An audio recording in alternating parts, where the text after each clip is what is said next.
Yossi, this is what I want to get to, right? I mean, the atrocities I've talked about at the top of the program are unspeakable and should never have been forgotten, and Israel has to do everything it can to make sure that never happens again. But at the moment, the critical factor is the hostages.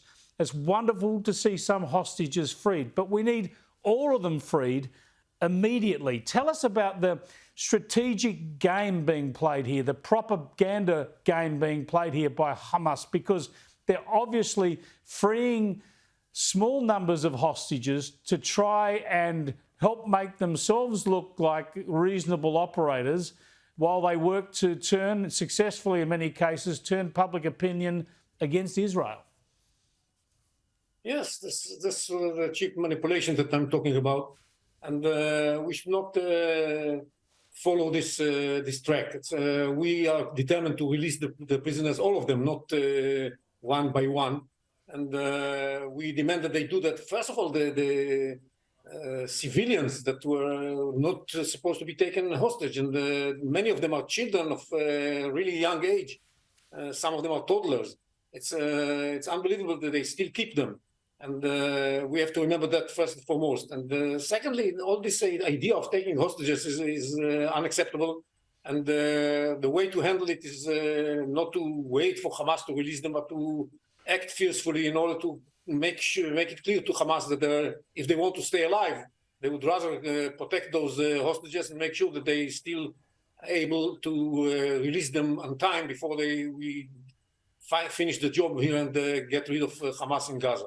Yossi, you talk about finish the job, and that is getting rid of Hamas in Gaza, and most thinking people would support that. But the tragic reality is surely undeniable, isn't it? That when you go into Gaza, if there is a ground incursion, there will be civilians killed, there will be Israeli soldiers killed, and more than likely hostages killed as well.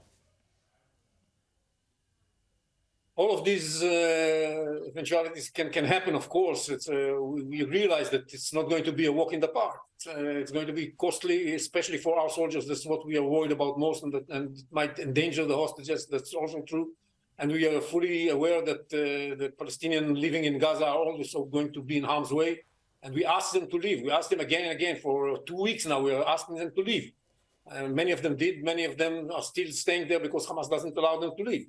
Yeah. They use them as human shields. We understand that, but it's despicable. Be hesitative about the final goal. It is to change fundamentally the situation. We are fighting here not only for us, first and foremost for us, but this is a war on behalf of the entire civilized world. If we don't succeed here in eliminating Hamas in Gaza, the repercussions all over the world are going to be immense. We have to succeed, and we have to do it with a ground incursion, because there's no other way to convince Hamas. If they decide to give up and surrender now, wonderful. But I saw some of their declaration of the last day. They refuse to do that. That won't be happening. Yossi, thanks so much for joining us. Thanks for your insights and your frankness. Yossi Kuperwasser there, who used to head up research for the IDF Intelligence Corps.